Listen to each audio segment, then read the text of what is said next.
Assalamualaikum warahmatullahi wabarakatuh. Perkenalkan, nama saya Ashar dengan NIM A251222069 dari kelas C Prodi Pendidikan Kimia. Di sini saya akan membawakan materi tentang tumbukan efektif. Nah, baik, kita akan masuk ke teori tumbukan terlebih dahulu.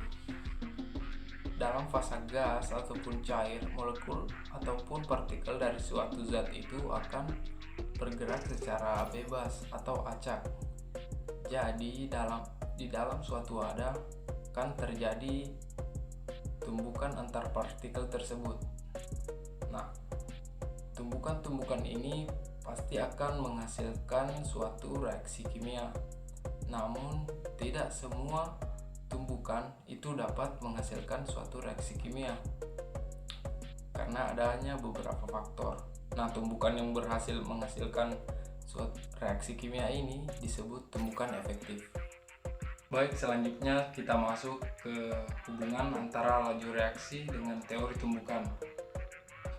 Awalnya, teori tumbukan ini diusulkan oleh Max Strauss pada tahun 1916 dan William Lewis pada tahun 1918 yang menjelaskan secara kualitatif bagaimana suatu reaksi kimia itu terjadi dan bagaimana laju reaksi terhadap reaksi yang berbeda.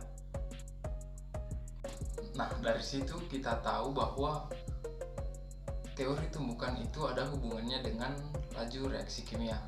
Nah, hubungannya di mana? Yaitu dengan kita meningkatkan konsentrasi ataupun temperatur dari reaktan, maka akan mengakibatkan banyaknya benturan yang bisa meningkatkan banyaknya tumbukan yang terjadi. Oleh karena itu, maka akan banyak tumbukan yang berhasil. Nah, ketika banyak tumbukan itu bisa meningkatkan laju reaksi. Nah, tadi saya menyebutkan dua faktor, yaitu temperatur atau suhu dan konsentrasi. Nah, kita lihat pada gambar ini pengaruh temperatur terhadap laju reaksi. Nah, di gambar sebelah kiri, pada temperatur yang lebih tinggi, banyak jumlah partikel yang bertumbukan dibandingkan dengan pada temperatur rendah. Penyebabnya yaitu pada temperatur tinggi, energi kinetik partikel akan lebih besar dan sebagai akibatnya jumlah tumbukan semakin banyak sehingga laju reaksi akan meningkat juga. Nah, contoh yang kedua itu bagaimana konsentrasi akan mempengaruhi tumbukan dan laju reaksi.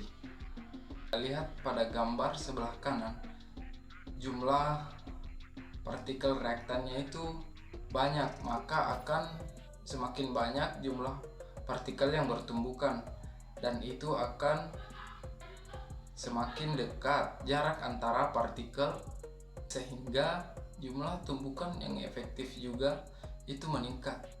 Itu artinya laju reaksi mengalami peningkatan. Baik, di awal tadi saya mengatakan bahwa tidak semua tumbukan dapat menghasilkan reaksi kimia atau tumbukan tidak efektif. Nah, tumbukan efektif itu harus memenuhi syarat, ya, posisinya harus pas. Nah, berikut adalah contohnya. Kita lihat reaksi antara NO dan O3 atau ozon. Kita lihat atom O pada NO akan bersentuhan dengan O3. Atom O yang ada pada O3 yang itu tidak dapat menghasilkan suatu reaksi kimia.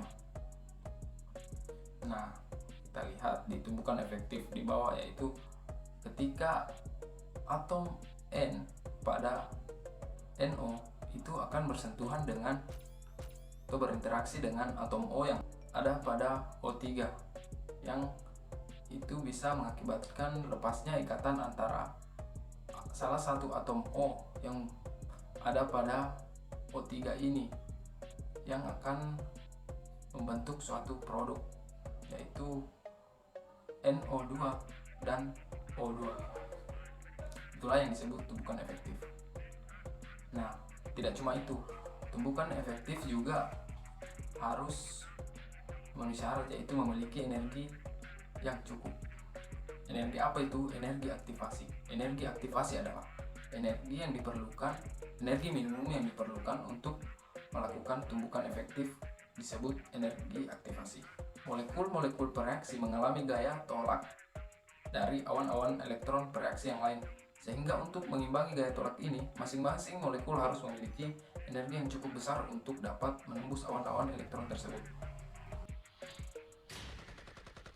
Nah, ketika molekul ini tidak memiliki energi yang cukup, maka molekul yang saling bertumbukan ini tidak akan bisa memutus ikatan, sehingga tidak dapat membentuk ikatan baru, sehingga tidak terjadi tumbukan efektif. Baik, sekian, terima kasih untuk waktunya. Saya akhiri. Assalamualaikum warahmatullahi wabarakatuh.